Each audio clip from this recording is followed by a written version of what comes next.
Sale வந்தாச்சுங்க. யுனிசெல்ஸ் ஆடி sale தள்ளுபடி. ஒண்ணா சேர்ந்து ஷாப்பிங் பண்ண are you ready? யுனிசெல்ஸ் Aadi sale தள்ளுபடி.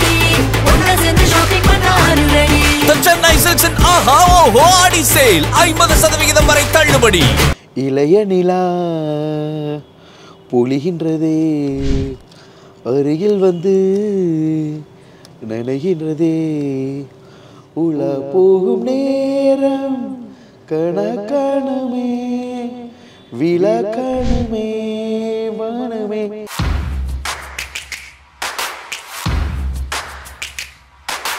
எங்கள் எல்லாருக்குமே திவாகரை வந்து சோஷியல் மீடியா மூலமாக தான் தெரியும். பட் கட் பண்ணி அந்த சோஷியல் மீடியாலாம் வர்றதுக்கு முன்னாடி திவாகர் எங்கே இருந்தார், என்ன பண்ணிட்டு இருந்தார்? ஸ்கூல் லைஃப்லேயே நல்லா படிப்பேம்மா. ஸோ அப்போவே டாக்டர் படிக்கணும்னு ஆசை. அதனால தான் ஃபஸ்ட் குரூப் எடுத்தோம். டாக்டர் டு சினிமா ஆக்டர் இது எப்படி நடந்தது? இதில் வந்து ஸ்கூல் லைஃப்லேயே பயங்கரமாக வெறித்தனமாக நடிப்போங்கண்ணே. நாடகம்னாலே உங்களுக்கு நான் தான் ஃபஸ்ட்டு ப்ரைஸ் வாங்குவேன். கலைத்தாய் தர்பூசணி அவதாரம் எடுத்து, உண்மைதான் அது சாதாரணமாக நடக்காது. தர்பூசணி அவதாரம் எடுத்து வந்து இதுதான் என்னோட மகன்னு உலகத்துக்கு ஃபுல்லாக அடையாளம் காமிச்சிருக்கு. வாட்டர்மெலன் ஸ்டார் அப்படின்னு நம்மளுக்கு ஒரு பட்டமாகி போச்சு. சாட் ஜிபிடியில் அடித்தாலும் சரி, எதில் அடித்தாலும் சரி, வாட்டர்மெலன் ஸ்டார் தான் ஓடியாந்துக்கிட்டு இருக்கு. அதாவது எந்த ஹீரோயின் கூட உங்களுக்கு ஜோடியாக சேர்ந்து நடிக்க ஆசை. ஒரு பழமொழி தான் எனக்கு ஞாபகம் வருது. இருக்கிறதுக்கு விட்டு போட்டு பறக்கிறதுக்கு ஆசைப்படுற கதைன்ற மாதிரி.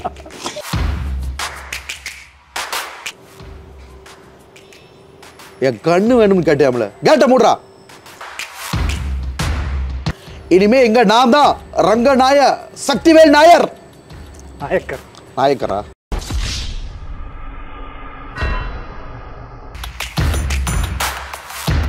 ஃபிலிம் பீட் தமிழ் நேயர்களுக்கு வணக்கம். நான் உங்கள் Ranjith. Welcome to the Friday show. ரொம்ப நாள் கழிச்சு இந்த ஃப்ரைடே ஷோ இப்போ நம்ம பேசிகிட்டு இருக்கோம் உட்காந்து. இந்த நிகழ்ச்சியில் நம்ம கூட இருக்கிறவர் யார், இவர் பற்றின ஒரு சின்ன அறிமுகம் சொல்லணும் அப்படின்னா, சோஷியல் மீடியாவில் பலருமே தங்களுடைய திறமைகளை காமிச்சு இப்போ முன்னேறி அடுத்த லெவலுக்கு போய்கிட்டு இருக்காங்க. அப்படி சோஷியல் மீடியா மூலமாக தமிழ்நாட்டுக்கே பிரபலமான ஒருத்தர் சோஷியல் மீடியாவில் ஒரு இன்ஃப்ளூயன்சராக இருந்து இப்போ தமிழ் சினிமாவில் நடிகராகவும் அவதாரம் பெற்றிருக்காரு. நிறைய படங்களை நடிச்சிட்ருக்காரு. அது மட்டும் இல்லாமல் நிறைய கடை திறப்பு விழா அப்படி இப்படின்னு ஒரு பிஸியாகவே சுற்றிக்கிட்டு இருக்காரு. கெஸ் பண்ணியிருப்பீங்க, டாக்டர் வாட்டர்மெலன் திவாகர் அவர்கள். வணக்கம். வணக்கம்மா. எப்படி இருக்கீங்க? நல்லா இருக்கேம்மா. சூப்பர். உங்களை சந்திச்சதில் மகிழ்ச்சி. கண்டிப்பாக நிறைய விஷயங்கள் பேசலாம். முதல்ல எங்களோட ஃப்ரைடே ஷோவில் கலந்துக்கிட்டதுக்கு ரொம்ப நன்றி. தேங்க்யூம்மா. ஸோ ஃபஸ்ட்டு நான் கூட ஒரு கேள்வி நினைக்கிறேன். திவாகர் மதுரையில் பிறந்து வளர்ந்த ஒரு இளைஞர். எங்கள் எல்லாருக்குமே திவாகரை வந்து சோஷியல் மீடியா மூலமாக தான் தெரியும். பட் கட் பண்ணி அந்த சோஷியல் மீடியாலாம் வர்றதுக்கு முன்னாடி திவாகர் எங்கே இருந்தார், என்ன பண்ணிட்டு இருந்தார், யார் இந்த திவாகர்? பேசிக்காக நம்ம பிசியோதெரப்பி டாக்டர்மா. நான் இப்போ ஸ்கூல் வந்து மதுரையில் படித்தேன். Saint Mary's higher secondary school. நாடகம்லாம் கற்றுக்கிட்டது அங்கே தான். பெரியார் பஸ் ஸ்டாண்ட் கிட்ட இருக்கு அந்த. நம்ம கீழவாசல் இருக்கு. சென்ட் மேரிஸ்ன்றது ஒரே ஸ்கூல் தான். கீழவாசல் மதுரையிலே பெரிய ஸ்கூல்மா, நம்பர் 1 பக்கத்தில். சர்ச்சு ஸ்கூல் தான். கீழவாசலில் இருக்கு இல்லையா, அந்த காதல் படத்துலலாம் காட்டுவாங்க பாருங்க. ஸோ மதுரையிலே நம்பர் 1. ட்ராமாவெலாம் அடிச்சுக்கிற முடியாது.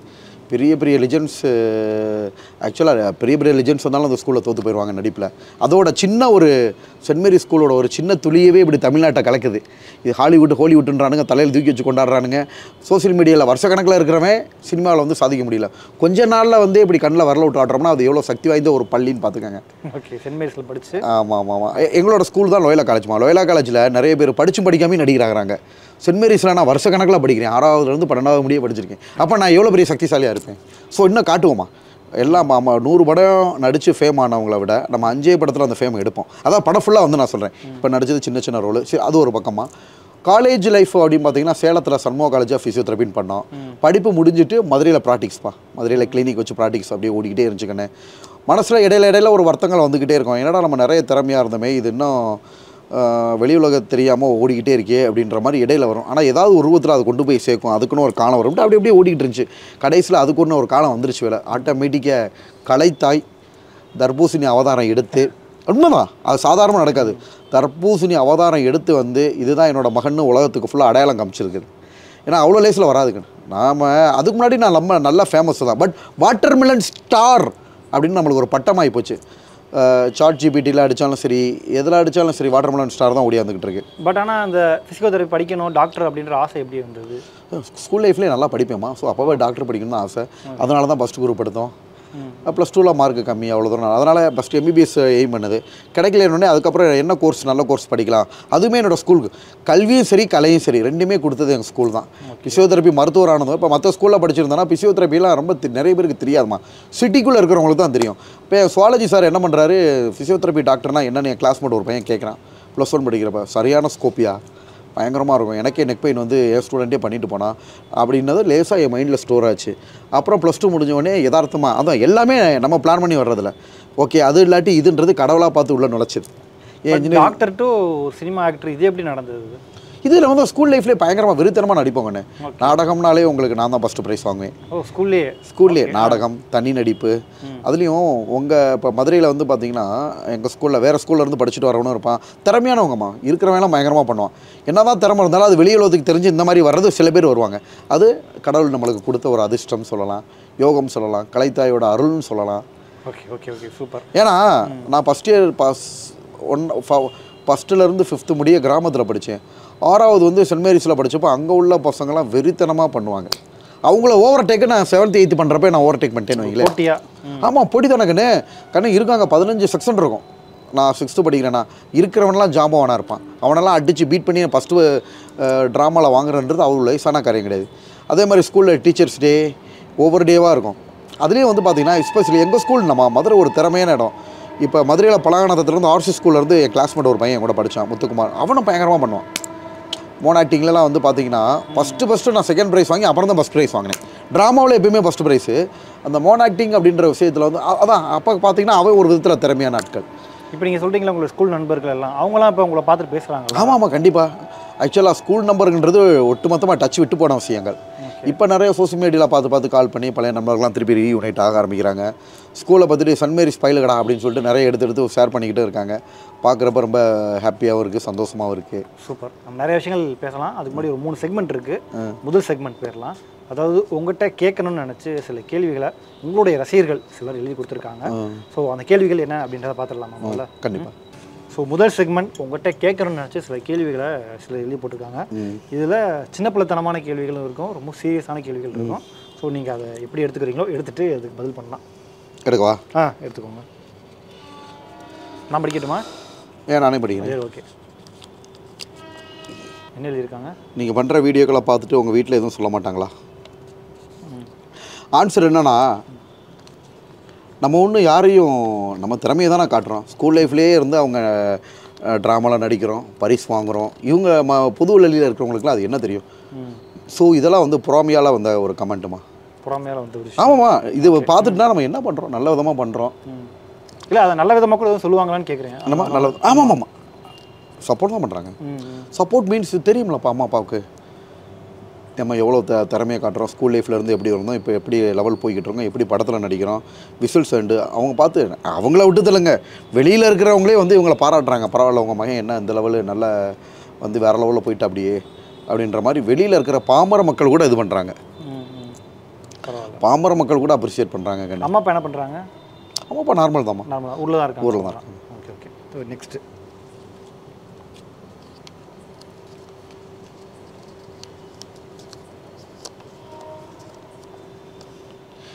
எந்த ஹீரோயின் கூட உங்களுக்கு ஜோடியாக சேர்ந்து நடிக்க ஆசை? அதாவது எந்த ஹீரோயின் கூட உங்களுக்கு ஜோடியாக சேர்ந்து நடிக்க ஆசை? ஒரு பழமொழி தான் எனக்கு ஞாபகம் வருது. இருக்கிறதுக்கு விட்டு போட்டு பறக்கிறதுக்கு ஆசைப்படுற கதைன்ற மாதிரி. போய் நடிக்கிறதுக்கு ஒரு நல்ல பிளாட்ஃபார்ம் கிடைக்கும். இப்போ சின்னது நம்ம வந்துட்டோம். இன்னும் இருந்தாலும் போராட்டமாக இருக்குங்கண்ணே. நம்ம ஆக்சுவலாக ஆக்ஷன், லவ், ரொமான்ஸு அப்படி தான் நான் ஆக்சுவலாக பண்ணி வந்தோம் நம்ம நடிப்பை. இது ஆக்சுவலாக இது எல்லா மெட்டீரியலுக்கும் அமையாது, எல்லா நடிகர்களுக்கும் அமையாது. எனக்கு அமைஞ்சிருக்கு. ஸோ இப்பேற்பட்ட மெட்டீரியலை நிறைய பேர் காமெடியாக்கி அமுக்கணும்னு ட்ரை பண்ணுறாங்க. அப்போ அதுவே ஒரு போராட்டமாக இருக்குது. இல்லை சார் நான் இப்படி மெட்டீரியல் இப்படி பயன்படுத்துங்கன்னு ஒவ்வொரு இடமா போராடி நம்மளை ரெப்ரசன்ட் பண்ண வேண்டிய சுச்சுவேஷனாக இருக்குது. இது நாட் ஒன்லி ஃபார் மீ. சிவகார்த்திகேயனே ஒரு இன்டர்வியூவில் சொல்லியிருக்காரு, காமெடின்னு சொல்லி படம் கூட நீங்கள் காமெடிக்கு தான் லைக்குன்னு இது பண்ணாங்களாம். ஸோ வளர்ந்து வரும் நடிகர்கள் வாங்குகிற ட்ரோலை நம்ம வாங்க ஆரம்பிக்கிறோம். அப்படி இருக்கிற சுச்சுவேஷனில் இன்னும் ஒரு லீடாக ஒரு ஹீரோவாக நடிக்கிற வாய்ப்பு கூட இன்னும் வரல. அப்படி இருக்கிறப்ப எந்த ஹீரோயினோட நடிப்பு இருக்கிறது விட்டு பறக்கிறதுக்கு ஆசைப்படுற மாதிரி இருக்கு. சும்மா ஒரு ஆசை இருக்கணும். ஒரு என் திறமையை காட்டணும் தான் ஆசை. நம்ம திறமையை காமிச்சோன்னா இருக்கிற எல்லா ஹீரோயினும் நம்மகிட்ட வந்து நடிக்கணும்னு ஆசைப்படுவாங்கம்மா. இப்போ நீங்களே பார்க்குறீங்க எவ்வளோ பெரிய ஆட்களாக இருந்தாலும் நிறைய பேர் ஒரு அழகான பொண்ணு கூட இவர் கூட நம்ம சேர்ந்து டான்ஸ் பண்ணோம், இவர் கூட சேர்ந்து ரீல்ஸ் பண்ணி போடணும் அவ்வளோ ஆசைப்படுறாங்க, இது பண்ணுறாங்க. ஓகேங்களா. ஒவ்வொரு ஸ்டெப்பாக மாறி மாறி மாறி மாறி மாறி மாறி இப்போ நிறைய படத்தில் உள்ளவங்களுமே ஆக்டர்ஸுமே இவர் கூட சேர்ந்து நடிக்கணும்னு ஆசைப்பட்றாங்க கண்ணு. ஸோ இவர் கூட சேர்ந்து நடிக்கணும்னு இன்னும் ஹீரோயின்ஸ்லாம் அதுக்கும் ஒரு காலம் வரும். Waiting for me, waiting for that. Super. Next.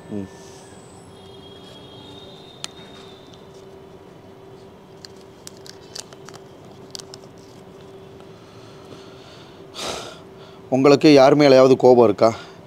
இது என்ன கொடுமையாக இருக்குது. சோஷியல் மீடியான்றது ஒரு காமன் பிளாட்ஃபார்மு. இது யார் மேலே நம்ம கோவப்பட்டு என்ன பண்ண போகிறோம்? இல்லை சோஷியல் மீடியான்னு இல்லை, நார்மலாக யார் மேலே கோவம் இருக்கா? இது எல்லாருக்கும் வர்றதானுங்கண்ணே. இப்போ நான் ஒரு வேலைக்கு போகிறேன், அந்த ஒர்க்கு பண்ணுற இடத்துல அந்த ஒர்க்கு நல்லா இல்லாட்டி யார் மேலேயாவது கோவம் வரும். அப்படி பார்த்தா ஒரு நாளைக்கு 1000 மேலே கோவம் வந்துக்கிட்டே இருக்கும். பர்சனலாக யார் மேலே அந்த மாதிரிலாம் கிடையாது. பர்சனலாக அப்படிலாம் கிடையாது. ஓகே. நெக்ஸ்ட்டு.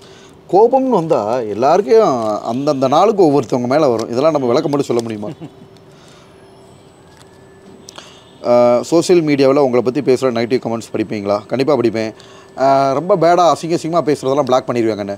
அதேமாரி இப்போ என்னோடய ரீல்ஸ்லாம் வந்து பார்த்திங்கன்னா ஆக்டிங் இதெல்லாம் நிறைய கமெண்ட்ஸு, நிறைய ஷேர்ஸு எல்லாத்தையும் படிக்க முடியாது. ஸோ படிக்கிறத வந்து அசிங்கமாக போட்ட கமெண்ட்லாம் பிளாக் பண்ணிட்டு போய்கிட்டே இருப்பேங்கண்ணே. ஆனால் இப்போ பார்ப்பீங்க எல்லா கமெண்ட்ஸும் இப்போ பார்த்துருவீங்க? எல்லாத்தையும் பார்க்க முடியாது கண்ணே. பார்ப்பேன், கண்டு கட்டுற லெவல் பார்ப்பேன். சில ரீல்ஸை பார்ப்பேன். நான் ஆக்சுவலாக நிறைய அப்லோட் பண்ணுவேன். அதில் கமெண்ட்ஸ் நீங்களே பார்த்துருப்பேன். நேச்சராக வதவதவதன்னு வந்துகிட்டு இருக்கோம். பார்த்து கண்ணுக்கு படுற பேட் கமெண்ட்டை டெலீட் பண்ணிடுவேன். அப்படியே பண்ணாலும் ஒரு நாளைக்கு நான் 4 ரீல்ஸ் போடுறேன் கண்ணு. அதில் வந்து பார்த்தீங்கன்னா 4ல் வந்து இப்போ என்னன்னா எல்லா ரீல்ஸுக்குமே கமெண்ட் அதிகமாக ஆரம்பிக்குது. ஒரு காலத்தில் எப்படி வரும்னு கேட்டிங்கன்னா நிறைய பேர் கமெண்ட்லாம் டார்கெட் பண்ணி போடுவாங்க. எனக்கு நேச்சராகவே வந்துடுது. இப்போ நல்லா ஆக்டிங் பண்ண வீடியோஸ் மட்டும் தான் கமெண்ட்ஸ் அதிகமாக வரும். மற்றதுக்கெலாம் சுமாராக வரும். இப்போ அப்படி இல்லை, இது போட்டாலும் பயங்கரமாக கமெண்ட் வருது. ரொமான்டிக் வீடியோ, ஆக்ஷன் வீடியோ எல்லாத்துக்குமே பயங்கர கமெண்ட்ஸ் வருது. ஸோ ஒரு நாள் 4 வீடியோ போட்டேன்னா ஏதாவது ஒரு முக்கியமான வீடியோவில் இருக்க ஃபுல் கமெண்ட்ஸும் படிப்பேன். மற்ற கமெண்ட்ஸ் படிக்கிறதுல கண்ணு.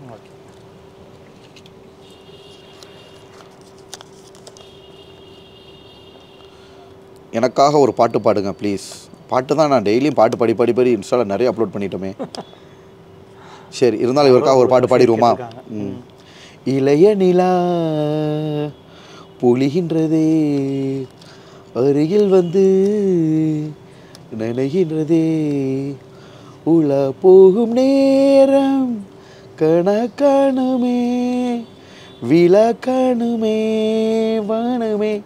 இளைய நிலா வருமளியில் பனிமலையில் பருவநிலா தினம் நனையும், முகிலெடுத்து முகம் துடைத்து விடியும் வரை நடைபழகும், வரும் வழியில் பனிமலையில் பருவநிலா தினம் நனையும், முகிலெடுத்து முகம் துடைத்து விடியும் வரை நடைபழகும், வான வீதியில் மேக ஊர். ஓகேம்மா, நல்லா பாடுறீங்க சார். ஃபர்ஸ்ட் டைம் நீங்கள் பாடி நேரில் கேட்குறேன். அப்படியா? நல்லா இருந்துச்சு ஆக்சுவலி. தேங்க்யூம்மா. நான் ரொம்ப டேக்கில் எடுக்க மாட்டேங்கண்ணே. ரீல்ஸாக இருக்கட்டும், பாட்டுக்காக இருக்கட்டும், அதுக்கெலாம் டைம் இல்லை. ஊரில் இருந்தால் அடுத்து பேசணும், பார்க்க போனால் அடுத்த வேலைகள் இருக்கும். அதனால் ஃபோனை எடுப்பேன், டக்குன்னு பண்ணுவேன், டக்குன்னு போடுவேன். ப்ராமிஸாக அதான் நடக்கும். இப்போ நீங்கள் கேட்டீங்களா, மிஸ்டேக்கே இருந்தால் கூட அதை பற்றி நான் கவலைப்பட மாட்டேன். இருக்கிறத போட்டு விடுவேன். ஆமாம், இப்படியே நம்ம ஒன்று ஒன்றா எடுத்துக்கிட்டே இருந்தால் அன்றைக்கி நாள் ஃபுல்லாக போகாது, ஓடிக்கிட்டே இருக்கும். நெக்ஸ்ட்.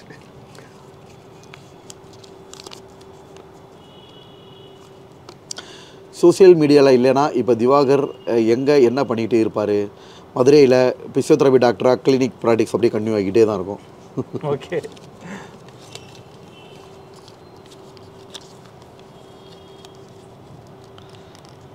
பயங்கரமாக கம்மு போட்டு விட்டுட்டாருல்ல. நான் கேட்க நினைச்ச கேள்வியெல்லாம் பாதி கேள்வி இவங்களே கிடச்சிருக்காங்க. அப்பா, உங்களுக்கு சம்பளம் எவ்வளவு? அதெல்லாம் சீக்ரெட் சார். சொல்ல மாட்டீங்களா அதெல்லாம் சம்பளம்லாம்? இல்லை, ஓரளவு ரீசனபுளாக நல்லா கிடைக்குதுமா. சும்மா சொல்லக்கூடாது. நம்மளோட குவாலிஃபிகேஷன், நம்மளோட நடிப்புக்கு ஏற்றாப்புல. ஏன் ஒரு சில இப்போ லேட்டஸ்ட்டாக ஒரு படத்தை நடிச்சிக்கிட்டு இருக்கேன். அந்த படத்துலலாம் வந்து பார்த்தீங்கன்னா உங்களோட நடிப்புக்கு நல்ல ரீசனபுளாக தான் கொடுத்தாங்க. மற்ற கவனிக்கலாம் நல்லா, படத்தை பொறுத்த வரைக்கும் எல்லாருமே நல்லா கவனிச்சுக்கிட்டாங்கம்மா. ஸோ அப்போ அவங்க சொன்னது வந்து என்னென்னா, உங்களோட நடிப்புக்கு இது கம்மி, இன்னும் நாட்கள் ரொம்ப நாள் இல்லை, நீங்கள் அதிகமாக சம்பளம் வாங்கக்கூடியது அப்படின்ற மாதிரி சொல்லியிருக்காங்க. ஸோ அந்த காலங்களும் வெகு விரைவில் வரும். இல்லை, உங்கள் சம்பளம் வெளிப்படையாக தெரிஞ்சு அப்படின்னா நாளைக்கு அப்ரோச் பண்ணுறவங்களுக்கு ஈஸியாக இருக்கும்ல? அப்படி இல்லைம்மா, அது நாளுக்கு நாள் ரைஸ் ஆகும். தான் இப்போ நடித்த படங்கள்லாம் வரப்போகுது.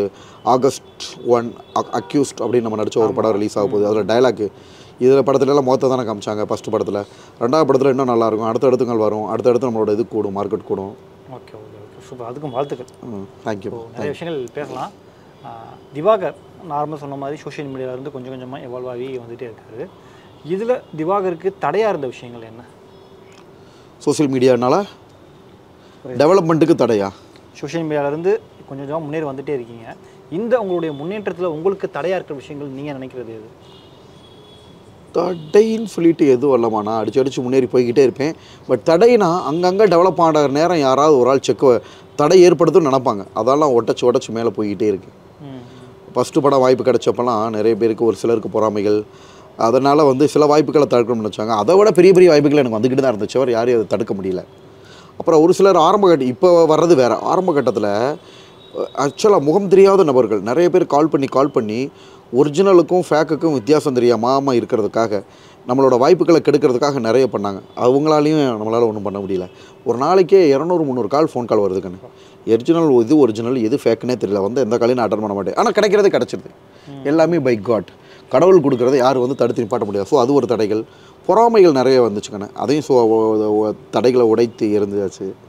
ஓகே, இப்போ ரீசெண்டாக இந்த ஏஸ் படத்தில் நடிச்சிருந்தீங்க. அடுத்து வேறு என்னென்ன படங்கள் நடிச்சிட்ருக்கீங்க? ஆகஸ்ட் 1 அக்யூஸ்ட் அப்படின்னு ஒரு படம் ரிலீஸ் ஆகுது. அதில் செம்மையாக இருக்கும் டயலாக்லாம். ஒரு சீன் தான், பட் அதில் முகத்தை தானே காமிச்சாங்க. இது அதை விட பயங்கரமாக இருக்கும். ஏன்னா டயலாக் மாசான டயலாக்கு, பேசுகிறது எல்லாமே நல்லாயிருக்குங்கண்ணே. அப்புறம் பார்த்தீங்கன்னா அப்புறம் என்ன பண்ணுறது, டைரக்டர் வெளியில் சொல்லாது. அப்புறம் 3 படமே பெரிய படம். 3 பேருமே அக்ரிமெண்ட்டில் கையில் வாங்கி வெளியில் சொல்லாதன்ட்டாங்க. பட் கூடிய சீக்கிரம் செப்டம்பர் மாதம் ஒரு படம் வருது. தீபாவளிக்குள்ளே மற்ற 2 படமும் வந்துடும். கடைசி படத்தில் நல்ல இதுமா, அதில் படம் ஃபுல்லாக ஒரு அநேகமாக படத்தில் ஒரு 1/2 hour வரும்னு நினைக்கிறேன் குறைஞ்சபட்சம். மேக்ஸிமம் 1 hour வருவோம். கிட்டத்தட்ட ஒரு நடிகராகவே கரெக்ட். ரொம்ப குறுகிய கட்ட காலத்துலேயே டக்குன்னு அடிச்சு மேலே ஏறி நான் சோசியல் மீடியாக்குள்ளே 10 மாதம் தாங்கண்ணே. இப்போ இதுக்கு நடுவில் உங்களுடைய பேஷண்ட்ஸ்லாம் இருப்பாங்களா? அவங்களுக்கு கிளினிக் எப்படி பார்த்துக்க போகிறீங்க? நான் மதுரையில் இருந்தால் பேஷண்ட்ஸ் அட்டன் பண்ணுவேங்கண்ணு. மதுரையில் இல்லாட்டி வெளியில் வந்துடுறேன். முன்னாடி ரெகுலராக ட்ரீட்மெண்ட் பண்ணணும் இல்லையா, ஃபிசியோதெரபியில் ரெகுலர். அதனால் என்ன பண்ணுறது, கொஞ்சம் ரொம்ப டஃப்பான பேஷண்ட்ஸ்லாம் எடுக்கிறது இல்லை. கொஞ்சம் ஈஸியாக ட்ரீட்மெண்ட் பண்ணுற மாதிரி பேஷண்ட்ஸ் மட்டும் தான் எடுக்கிறது. ஓகே, ஏன்னா அவங்களுக்கு ரெகுலராக அட்டன் பண்ண முடியாது. என்னோடய பேஷண்ட்ஸே பழைய நபர்கள் என்ன சொல்கிறாங்கன்னா, உங்களுக்கு இது நல்ல டெவலப்மெண்ட்டு, நல்ல சான்ஸு, யார் உங்களுக்கு பூர்வ ஜென்மத்தில் வேறு யாரும் உங்கள் குடும்பத்தில் கலைத்துறைக்கு யாரும் சேவை செஞ்சாங்களா என்னன்னு தெரியல. இது எல்லாருக்கும் இந்த மாதிரி வராது. உங்களுக்கு வந்திருக்குன்னா அது பெரிய விஷயம். யார் செஞ்ச புண்ணியம் தெரியல. அதனால் இதை விடாதீங்க, இப்படியே கேட்ச் பண்ணி போங்கன்னா சொல்கிறாங்க என்னோடய பேஷண்ட்ஸ் கொண்டும். உங்கள் லைஃப்பை பாருங்கள், மோட்டிவேட் பண்ணுறாங்க எல்லாருமே. ஆமாம் கண்ணு, நான் ட்ரீட்மெண்ட் பண்ணுறதுலாம் பெரிய ஆஃபீஸர்ஸு, வயசானவங்க 80 வயசு 90 வயசு. இன்னுமே மதுரையில் ஒருத்தர் இருக்கார், அவர் மேலே நான் உயிராக இருப்பேன். என்னோடய பேஷண்ட்ஸ் எங்கள் அப்பா அம்மாவுக்கு ஈக்குவல் வைங்க. அவர் ஏன் மேலே அந்த லெவல் பெத்த பிள்ளை மாதிரி தான் வச்சுருக்காரு. ஸோ அவர் கடைசியாக கேட்டப்போ கூட அவர் எனக்கு கூட வேணும்னு அவர் கூட என்னை ஹோல்ட் பண்ணி வைக்கல. நீங்கள் போங்கன்னார். மற்ற டாக்டர்ஸே சொல்லுங்கள், மற்ற டாக்டர்ஸ் இருப்பாங்கள்ல, கொலீட்ஸு, ஃப்ரெண்ட்ஸு, அதாவது MBBS MD சார் ஒருத்தர் இருக்கார். அவர் ஃபோன் பண்ணி அவ்வளோ நேரம்லாம் பேச மாட்டாருக்கண்ணா, 45 minutes பேசுகிறாரு. அவர் கிளினிக்கில் அவர் பெரிய டாக்டர் MBBS MD 45 நிமிஷம் பேசுகிறார். அப்போ சொல்கிறாரு, எனக்கே இந்த தைரியம் வராது, இதை விட்டுட்டு டக்குன்னு போகிறதுக்கு. சூப்பராக போய்கிட்டு இருக்கீங்க. ஸோ உங்களை பார்த்தா ரஜினிகாந்தோட வரிகள் தான் எனக்கு ஞாபகம் வருது. அவர் எப்படி வந்தார், டக்குன்னு இதில் வந்தார், இப்படி வந்தார். அதே மாதிரி தான் உங்களோட இது இருக்குது. நான் ஆரம்பத்தில் பார்த்த திவாகர் தெரியும். ஒவ்வொரு இடமா அலைஞ்சு பேஷண்ட்ஸ் கஷ்டப்பட்டு பார்த்து இதுக்கு டைம்லாம் அதுக்கு டைம் இல்லாமல் ஈவன் பார்த்தீங்கன்னா உங்களை ரொம்ப காஸ்ட்லியாக காமிச்சிக்கிற கூட தெரியாது. இப்போ இருக்கிற லுக்கே வேறு. சோசியல் மீடியாவில் நீங்கள் இருக்கிற லெவல் வேறு. நீங்கள் சாதாரண ஒரு இடத்துல இருந்தால் கூட 10 பேர் எல்லா மீடியாக்காரங்க உங்கள்கிட்ட நின்றுறாங்க. ஸோ அது சூப்பராக இருக்குது, கண்ணி பண்ணுங்கள். எல்லோரும் என்கரேஜாக பண்ணாங்க கண்ணு. எப்போனாலும் உங்களுக்கு தொழில் இருக்குது, எப்போனாலும் நீங்கள் ஃபீல்டுக்கு வந்துக்கலாம். ஸோ அதை பற்றி ஒன்றும் கவலை கிடையாது. ஸோ நீங்கள் you can travel with your way அப்படின்ற மாதிரி சொல்லிட்டாங்கம்மா. ஸோ இப்போ ரீசெண்டாக ஒரு கான்ட்ரவர்சியான விஷயம் போயிட்டுருக்கு. நீங்கள் பேசினது தான். நடிகர் சூரி பற்றி நீங்கள் பேசின விஷயம் ஒரு கான்ட்ரவர்சியாக போயிட்டுருக்கு. அவர் எப்படி சூரிய பற்றி பேசலாம் அப்படின்ட்டு. ஆக்சுவலாக நீங்கள் சொல்ல வந்த விஷயம் கரெக்டாக தப்பாக சொல்லிட்டீங்களா? 100% கரெக்டான விஷயமா.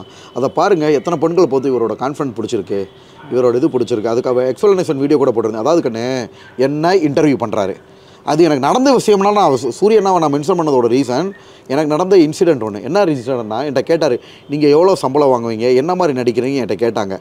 ஓகேங்களா, இன்டர்வியூவில். அதுக்கு முன்னாடி ஒரு ப்ரொடியூசர் ஒரு படத்தில் நடிக்கிறப்ப, தம்பி நீங்கள் என்ன சம்பளம் எதிர்பார்க்குறீங்கன்றப்ப நான் என்னோடய சம்பளத்தை சொன்னேன். அப்போ அவங்க என்ன சொன்னாங்கன்னா, ஆரம்பத்தில் உங்கள் ஆட்டத்தில் இவர் சூரியில் 500 1000 அந்த மாதிரி வந்து இந்த லெவலுக்கு வந்தார் அப்படின்ற மாதிரி சொல்லியிருந்தாங்க. அவருக்கு ஆரம்பத்தில் அப்படி வந்ததோட ரீசன் எஜுகேஷனில். உண்மையான விஷயத்தை தானே சொன்னோம், அவர் சொன்ன விஷயத்தை தானே சொன்னோம், படிப்பு இல்லை. ஓகேவா, அது மட்டும் இல்லாமல் அவரோட சூழ்நிலை பார்த்திங்கன்னா வேலை செஞ்சு, அதாவது பெயிண்ட் அடிக்கிற வேலை பண்ணி சாப்பிடாமல் எத்தனையோ நாள் படுத்திருக்கேன். ஏன் பெரிய டேரக்டரே சொன்னார், சார் நான் நிறைய டைம் சூரிக்கு சாப்பாடு வாங்கி கொடுத்துருக்கேன்ட்டு. ஸோ ரொம்ப கஷ்டப்பட்டுருக்காரு. கஷ்டப்பட்டு என்ன பண்ணியிருக்காரு. ஸோ அது மட்டும் இல்லாமல் இன்னொரு ரீசன், அவங்களுக்கு ஸ்கூல் லைஃப்பில் அவங்களுக்கு எஜுகேஷன் கம்மின்றனால ஸ்கூல் லைஃப்பில் அவங்களோட திறமைகளை வளர்த்துக்கிறதுக்கான வாய்ப்பு கிடைக்கல. படத்தில் நடித்து அப்புறம் திறமைகளை வளர்த்து இந்த லெவலில் வந்திருக்காரு. நோய் நான் தான் யாருன்றதை ப்ரூஃப் பண்ணிட்டேன்ல. மக்கள் முன்னாடி அதாவது கண்ணு ஒரு மக்களை மயில் வீச்சு இந்த லெவல் ஃபேம் சும்மா வராது. என் பின்னாடி ஆபாசம் கிடையாது, எனக்கு பின்னாடி டீம் கிடையாது, எடிட்டர் கிடையாது, கேமராமேன் கிடையாது. மக்களை ஒரே ஒரு பிரம்மாஸ்திரம் நடிப்புன்ற ஒரு பிரம்மாஸ்திரத்தை நான் எஞ்சேன். என் ஃபோனை பாருங்கள், வெறும் 10,000 ரூபா ஃபோனு, இதில் வீடியோ எடுத்து தான் போடுறேன். கேமராமேன் கிடையாது. அப்போ எதை மக்கள் ரசிக்கிறாங்க? திறமையை ரசிக்கிறாங்க. என் வயசுக்கு டப்மாஸ் பேசுகிறான். அப்போ நான் already highly qualified in acting field. அப்படி இருக்கிறப்ப நான் இப்படி கம்மியாக சம்பளம் வாங்குவேன்னு கேட்டேன். இது ஒன்றும் தப்பு கிடையாது. இப்போ அதே சூரியன் என்ன பண்ணிட்டாரு, லெவல் மாறிடுச்சு, காசு வந்துருச்சு, பெரிய மதுரையில் வந்து என்ன சொல்லிட்டாரு, பெரிய கோடீஸ்வரர் ஆகிட்டார், வீடே கோடிக்கணக்கில் கட்டியிருக்காரு. அப்போ என்ன பண்ணுறாரு, நான் வந்து எனக்கு நல்லா சம்பாரிச்சிட்டேன், நான் வந்து கேரக்டர் சூஸ் பண்ணி தான் நடிப்பேன், அதுக்கு என்ன அர்த்தம்னா நான் ஹீரோவாக தான் நடிப்பேன்ற மாதிரி மறைமுகமாக சொல்கிறாரு. ஓகேவா? அதுக்காக சூர்யா நான் வந்து கலைத்தாயை அவமானப்படுத்தலான்னு சொல்ல முடியுமா? கிடையாது. நம்ம கெப்பாசிட்டி உயர்ந்துருச்சு, நம்மளும் ஆக்ஷன் லவ் ரொமான்ஸுன்னு பண்ணணும்னு நினைக்கிறாரு. ஆரம்பத்தில் சூர்யானாவோ ஒன்லி காமெடி மெட்டீரியலாக மட்டுமே யூஸ் பண்ணியிருந்தானுங்க. காமெடி மெட்டீரியலாவோ நான் வந்து இவ்வளோ பெரிய படிச்சுட்டு எனக்கு நான் வந்து என்னென்னா ஆக்ஷன் லவ் ரொமான்ஸ் அதில் தாங்க நான் அதிகமாக நான் வந்தேன். நான் போய் எப்படி காமெடி மெட்டீரியலாக மாற முடியும்? ஆக்சுவல் ஒரு ஹீரோ ஃப்ரெண்டாக நடிக்கலாம், தப்பில்லை. ஆரம்பத்தில் விஜய் சேதுபதி சார் மாதிரி ஹீரோ ஃப்ரெண்டாக நடிச்சு கொஞ்சம் கொஞ்சமாக வரலாம். நான் என்னோட ஐடென்டிட்டி எப்படி யாருனால் அழிக்க முடியும்? ஓகேவா? அதுக்காக ஒரு விஷயத்த சொன்னேன். அவர் சூர்யானா அந்த மாதிரி வந்தார்னா அவரோட சூழ்நிலை இப்போ ஒரு லெவலுக்கு வேலை வந்தது மாறிட்டார். இப்போ நான் ஆரம்பத்திலே ஒரு பெரிய வலுவான இடத்துல இருக்கேன், நான் எப்படி கீழே இறங்கி நடிப்பேன், எப்படி நான் சம்பளம் கம்மியாக வாங்கன்றது கருத்தை தான் சொன்னேன். அது தப்பு கிடையாது. ஓகே, பட் நீங்கள் சொன்னதை இண்டஸ்ட்ரியில் ஏற்றுக்கிறாங்களா? அதெல்லாம் பயங்கரமாக ஒரு பொண்ணு, நீங்கள் அதே என்னோட இன்ஸ்டாவில் எடுத்து பாருங்கள், ஒரு பொண்ணு போட்டிருக்காங்க பாருங்கள், யாரா மச்சாவே எவ்வளோ கான்ஃபிடண்ட்டாக சொல்கிறேன், இவ்வளோ மணி கொடுத்தா அத்தனைக்கு அந்த பொண்ணு நம்ம தமிழ் பொண்ணு மாதிரி தெரியல, பக்கத்து மாநிலத்து பொண்ணு அதை எடுத்து ஷேர் பண்ணி இது பண்ணுது கண்ணு நம்மளை பற்றி பெருமையாக. அதுபோக நிறைய நடிகர்கள் ஆங்கர்ஸே எனக்கு மெசேஜாக பண்ணாங்க, யூ ஆர் டூயிங் குட்பா, கரெக்டாக தான் நீ சொல்கிற, உன்னோட இதை நீ எங்கேயும் விட்டு கொடுக்காதன்னு சொன்னாங்க. உண்மை கண்ணு, ஒரிஜினலான மெட்டீரியல் நானும் பார்த்துருக்கேன். நிறைய படங்களில் நான் உண்மையாகவே சொல்ல வரேன், யாருக்கும் பயம்லாம். நிறைய டைரக்டர்ஸுமே வந்து மனுஷங்க தானே. திவாகரை டக்குன்னு பெருசாக ஹீரோ ஆகணும்னு யாரும் நினைக்க மாட்டாங்க. அவங்களுக்கு எப்போ ஐடியா வரும்னா திவாகரை போட்டால் பிஸ்னஸ் ஆகும், அதுதான் மைண்டு, அதுதான் உண்மையான விஷயங்கள். திவாகரை போட்டால் பிஸ்னஸ் ஆகும், நம்மளுக்கு இப்போ கொஞ்சம் ப்ரொமோஷனாக இருக்குன்னு நினைப்பாங்க. ஒரு காலத்தில் இவனை போட்டால் நல்லா பிஸ்னஸ் ஆகும்னு நினைப்பாங்க. ஒரு காலத்தில் இவரை போட்டால் தான் அந்த ஒரு காலங்களும் வர ஆரம்பிக்கும். ஸோ அப்படி நம்மளை நல்ல விதமாக காமிச்சா தான் உண்டே தவிர, ஆரம்பத்திலே என்ன பண்ணுறாங்கன்னா, நானும் நிறைய பேரை பார்த்துருக்கேன், சில பேர் டக்குன்னு புரிஞ்சுறாங்க. சில பெண்கள்லாம், சில டைரக்டர்ஸ்லாம் இவன் பியூர் ஹீரோ மெட்டீரியல், நான் ஹீரோன்லாம் சொல்ல மாட்டேன். ஒருத்தவங்ககிட்ட பேசிக்கிட்டே இருந்தப்போ, சரி இதோட உச்சக்கட்டம் என்ன, ஹீரோ ஆயிரியான்னு கேட்டாங்க. கண்டிப்பாக பியூர் நான் ஹீரோ மெட்டீரியல்னு சொல்லுவேன். அப்போ அவங்க மனசுக்குள்ள அது போயிடுச்சு. சில பேர் டக்குன்னு சொல்ல மாட்டாங்க கண்ணே. ஓகேங்களா? ஸோ சோஷியல் மீடியா பட் மக்கள் தீர்ப்பு தான் மகேஷ் தீர்ப்பு. 1000 டைரக்டராக இருக்கட்டும், ப்ரொடியூஸாக இருக்கட்டும், உங்களுடைய கான்ஃபிடென்ட் ஒரு பக்கம் இருந்தாலும் இல்லை உண்மை கண்ணே, கான்ஃபிடென்ட் செகண்டரி இல்லை சொல்லலாம். நான் ஹீரோவா நீங்கள் மக்கள் வந்து ஒரு விஷயம் சொல்கிறேன் கண்ணே, மக்கள் வந்து பார்த்தீங்கன்னா முட்டாள்கள் கிடையாது. வெறும் கான்ஃபிடன்ஸ் வச்சு கண்டிப்பாக எவ்வளோ பேர் கான்ஃபிடண்ட்டாக, இப்போ நிறைய பேர் நானும் பார்க்குறேன், சும்மா ப்ரௌடாக விட்டுக்கிட்டு தான் இருப்போம், அவங்களாம் வரவே இல்லை. நம்மகிட்ட இருக்கிற கான்ஃபிடன்ட் கிடையாது. உண்மையான விஷயம் ட்ரூவை வந்து போல்டாக நம்ம வந்து எக்ஸிக்யூட் பண்ணுறோம், அதுக்கான எவிடன்ஸ் ப்ரூஃபும் பண்ணுறோம், அது உண்மையாகவும் இருக்குது. சும்மா நடிப்பு இல்லாமல் இப்படி சொல்லிக்கிட்டு இருந்தால் எப்போயோ என்னை தூக்கி எறிஞ்சிருப்பாங்க. நேரம் 550 யூடியூப் சேனல் வந்திருக்க மாட்டேன், இதே சேனலுக்கு நான் திருப்பி வந்திருக்க மாட்டேன். ஓகேங்களா? ஸோ அது வந்து என்ன அப்படின்னு பார்த்தீங்கன்னா, உண்மையான விஷயன்றனால தான் மக்கள்கிட்ட, ஏன்னா அது வந்து சத்தியம்ன்றது நெருப்பு மாதிரி கண்ணு, அப்படியே ஜுவாலை விட்டு எரிஞ்சு யாருன்றதை காமிச்சிடும். சும்மா நடிகனே இல்லாமல் நான் நடிகனை தூக்கி எரிஞ்சிருவானுங்க. எவனுமே அப்படிலாம் ப்ரொபாகண்டா பற்றி எனக்கு தெரிஞ்சு ஜெயித்தது யாருமே சத்திரம் கிடையாது. நான் யாருன்றதோ நான் அதுதான் வே ஆஃப் ப்ரெசன்டேஷன் சொல்கிறது. Not only education, way of presentation, bold எல்லாமே சேர்ந்தது கண்ணு. அது யாருக்குமே தெரியல. வே ஆஃப் ப்ரெசன்டேஷனா நான் யாருன்றதை மக்கள்கிட்ட ப்ரெசென்ட் பண்ணுறேன். பாரியா, நான் 6th ஸ்டாண்டர்ட் படிக்கிறப்ப ஃபஸ்ட்டு ப்ரைஸ், 2nd ஸ்டாண்டர்ட் படிக்கிறப்ப அப்போ மதுரையில் உள்ள நபர்களுக்கு தெரியும், ஆகா இவன் சென்ட் மேரிஸ்லேயே படித்தா, இங்கே படித்தா அப்போ கலையில் எவ்வளோ கஷ்டம், எத்தனை ஜட்ஜு வருவாங்க, இவன் சரியான ஆள் தாண்டா நினச்சிக்கிடுவாங்க. ஓகேங்களா? அப்போ ஒரு சிலர் என்ன நினைப்பாங்க, ஓ அப்போ இருந்தாலும் இப்போ மட்டும் கிடையாது, ஸ்கூல்லேயே கொஞ்சம் இதாக தான் இருந்திருப்பான் போல, அப்படி சில பேர் வே ஆஃப் ப்ரெசன்டேஷன் பார்ப்பாங்க. காலேஜில் படித்ததை ஸ்பீச் காம்படிஷன் ப்ரெசன்டேஷன் போடுறேன், ரோட்டரி கிளப்பில் போடுறேன், அப்போ புரிஞ்சுக்கிடுவானுங்க, அப்போ இருந்தாலும் சும்மா இன்ஸ்டாகிராம் கொஞ்சம் வயசுலேயே கொஞ்சம் திறமையான ஆள் தான் போலன்னு. அது போக நம்ம நடிச்சு காட்டுறது சேர்ந்து அது ப்ளஸ் ஆகும். நிறைய பேர் என்ன சொல்கிறாங்க, ஆங்கர்ஸ் பொண்ணுங்களே ஃபஸ்ட்டு உங்களை வாட்டர்மெலன் ரீல்ஸை பார்க்குறப்ப, என்னடா அது வாட்டர்மெலன் பண்ணதுக்காக மக்கள் இப்படி பண்ணுறாங்கன்னு, அடுத்து ஒவ்வொரு ரீல்ஸையும் மனம் எங்களுக்கு இதாகுது, கண்ணு கலங்குது. நீங்கள் அந்த மாதிரிலாம் நிறைய ரீல்ஸ் பண்ணுறீங்க, கண்ணு கலங்குதுன்னா அந்த 7G ரெயின்போ காலிலாம் ஃபீலிங் கூட பண்ணியிருப்பேங்கண்ணே, அதெல்லாம் பார்த்தா எங்களுக்கு கண்ணு கலங்க வச்சிங்க, இது பண்ணீங்க. ஃபஸ்ட்டு நான் உங்களை நாங்களுமே இதாக தான் நினச்சேன்.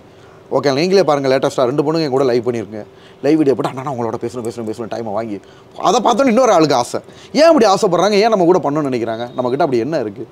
ஒரே ஒன்று நடிப்பு திறமை மட்டும்தான். அப்போ வந்து ஒரிஜினலான மெட்டீரியல்னால தான் மக்கள் அக்செப்ட் பண்ணிக்கிறாங்க. அதை வந்து டேரக்டர் அக்செப்ட் பண்ணோம். ஏன்னா நம்ம ஹியூமன் பீயிங், மனிதர்கள் எல்லாருமே விளங்குதாங்கன்னு, எல்லாரும் அவங்கள ஹீரோவாக பார்க்கணும்னு ஆசைப்படுவாங்க. இன்னொருத்தனவே வந்து டக்குன்னு அப்படி சொல்லணும்னு ஆசைப்பட மாட்டாங்க.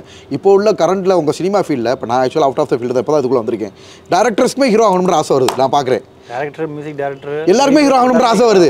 அப்படியே என்கிட்ட ஒருத்தவங்க பண்ணாங்க கண்ணு. நான் 5 படம் நடிச்சவங்க எல்லாரும் உண்மையை சொல்லி கூப்பிட்டாங்க. ஒரே ஒரு படத்தில் மட்டும் வந்து உங்களுக்குன்னு தனியாக 4 பார்ட் இருக்குது, உங்களுக்குன்னு ஒரு பார்ட் ஒதுக்கிருக்கேன்னு வர சொல்லிவிட்டு கேமியோ ரோல் பண்ணுங்க, அதில் டேரக்டர் நடிக்கிறோம்னாங்க. எனக்கு கோவம் வந்துருச்சு. சார் முதல்ல நீங்கள் சொல்லியிருக்கணும், சும்மா நீங்கள் 4 பார்ட்டில் ஒரு பார்ட் வைங்க, அப்படிலாம் நான் நடிக்க முடியாதுன்னு வெளியில் விட்டேன். கண்டிப்பாக அந்த படம் எடுத்தால் ஸ்க்ரீனுக்கு வரும். படத்தில் ஒரு முகத்தை காட்டுறதுக்காக ஒரு 5 படத்தில் கேமியோ ரோல் பண்ணாங்கடா. அதுக்காக இருக்கிற படம்லாம் கேமியோ ரோல் பண்ணிக்கிட்டே போனோம்னா அது என்னன்னா அவங்கள ப்ரொமோட் பண்ணிக்கிறதுக்காக, அதாவது அவரை ப்ரொமோட் பண்ணுறதுக்காக வச்சு அவங்க படத்தை ப்ரொமோட் பண்ணிக்கிறாங்களா? படத்தை மட்டும் இல்லாமல் அவர் கேரக்டரை ப்ரொமோட் பண்ணுறதுக்காக. ஏன்னா நம்ம அப்படிப்பட்ட ஸ்டேஜில் இருக்கோம், ஓகேவா?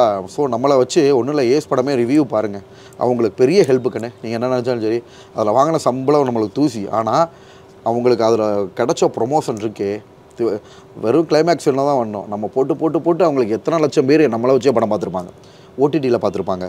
ஸோ அது மட்டும் இல்லாமல் அந்த கேரக்டரை என்ஜாய் பண்ணாங்க, ஓகேங்களா? போல்டு கண்ணன்றது ஹீரோவே நீங்கள் தான் அப்படின்ற மாதிரி நான் சொல்லலை, மக்கள்கிட்ட இருந்து அந்த ரிவ்யூ அதெல்லாம், ஓகேங்களா? ஸோ அவங்களுக்கு நல்ல ஒரு பெனிஃபிட்டாக இருக்குது இல்லையா? பெனிஃபிட்டாக இருக்குது. ஆனால் நான் போராடுற கேரக்டர். ஒரு சில டேரக்டர் சொல்லுவாங்க, சார் என்னோட வே ஆஃப் ப்ரெசன்டேஷன் பாருங்கள், இதெல்லாம் பாருங்கள், இந்த மாதிரி தான் டக்குன்னு மாறிக்கிறாங்க கண்ணு. அதுதான் வே ஆஃப் ப்ரெசன்ட். அந்த போல்ட்னஸ் இல்லை எல்லாருக்கும். கான்ஃபிடென்ட் ரெண்டாவது விஷயம். நம்ம எவிடன்ஸோடு சேர்ந்து பண்ணுறோம்ல. சார் நான் கேட்பேன், ஆனால் மனசாட்சியை தொட்டு சொல்லுங்கள். 3 படத்தில் தனுஷ் அதெல்லாம் நிறைய பேர் கண்ணு கலங்க வச்சுருக்காங்க, அதையும் காமெடினுவாங்க. நான் கேட்டேன், ஆனால் ஒரு டேரக்டர் சொன்னார், மனசாட்சியை தொட்டு சொல்லுங்கள், இதை பார்த்தா உங்களுக்கு காமெடியாக இருக்கான்னு கேட்டேன். நீங்கள் ஒரு டேரக்டர்னு அப்புறம் டக்குன்னு அப்படியே பேக் அடிப்பாங்கம்மா. அப்படி டேரக்டர்னாலுமே நான் பயப்பட மாட்டேன். அதாவது நல்ல விஷயங்களை டக்குன்னு போல்டாக அடித்து சொல்லுவேன். இல்லை இப்படி கிடையாது, இதை நீங்களே பாருங்கள், உங்களுக்கு மனசாட்சி இருந்தால் சொல்லுங்கள், இந்த மெட்டீரியல் பார்க்க எப்படி தெரியும்னு டக்குன்னு அவங்க மாறிடுறாங்க. இல்லை உண்மை தான் இந்த மாதிரியான. இப்போ இவ்வளோ நேரம் வந்து திவாகர்கிட்ட பேசுனேன், இப்போ நடிகர் திவாகர்கிட்ட பேசலாம்னு பார்க்குறேன். எல்லாமே ஒன்று தான் கண்ணு. நான் அப்பப்போ டக்குலாம் மாற மாட்டேன். நடிகராக இப்போ நான் உங்களை பார்க்கணும், உங்களுக்கு பெர்ஃபார்மன்ஸ் சில விஷயங்கள் பண்ணலாமா? இப்போ கண்டிப்பாக இதுவரை நீங்கள் பண்ணாத சில விஷயங்கள் மாதிரி, அதை அதிகமாக பார்க்காதது. கண்டிப்பாக இந்த வேட்டையாட விளையாடல கமல் வந்து என் கண்ணு வேணும்னு கேட்டியாமல, இந்த கேட்டை முடுறா அப்படின்னு அந்த மாதிரி ட்ரை. கண்டிப்பாம்மா. அவர் பேர் வந்து என்னமோ ஒரு பேரில் வரும். கமல் பேர் ராகவன். கமல் பேர் ஆமாம்மா. என் கண்ணு வேணும்னு கேட்டியாமல, கேட்டை முடுறா. சூப்பர். வேற இப்போ ரீசெண்டாக தக் லைஃப் படத்தில் வந்து சிம்பு வந்து, தக் லைஃப் படமே நான் பார்க்கல. இருந்தால் நீங்கள் டயலாக் நீங்கள் சொல்லுங்கள், நான் அதை வச்சு பெர்ஃபார்ம் பண்ணி பண்ணுறேன். ஒரு ஸ்டேஜில் ஏறி நின்றுக்கிட்டே, இனிமேல் இங்கே நான் தான் ரங்கராய சக்திவேல் நாயக்கர் அப்படின்னு சொல்லுவார். அவருடைய ஸ்டைலில் சொல்லலாமா? நான் படம் பார்க்கல, நான் ஏன் ஸ்டைலே பண்ணுறேன். இனிமே இங்கே நான் தான் ரங்கநாய சக்திவேல் நாயர் நாயக்கரா? சரி, ஓகே, பரவாயில்ல. அதே மாதிரி நடிகர் விஜயுடைய ஸ்டைல் பண்ணுவார், எல்லா படத்தில் நீங்கள் பார்த்துருப்பீங்க. இப்படி பண்ணுவாரா? ஆமாம். ஓகேவா? பண்ணுங்க.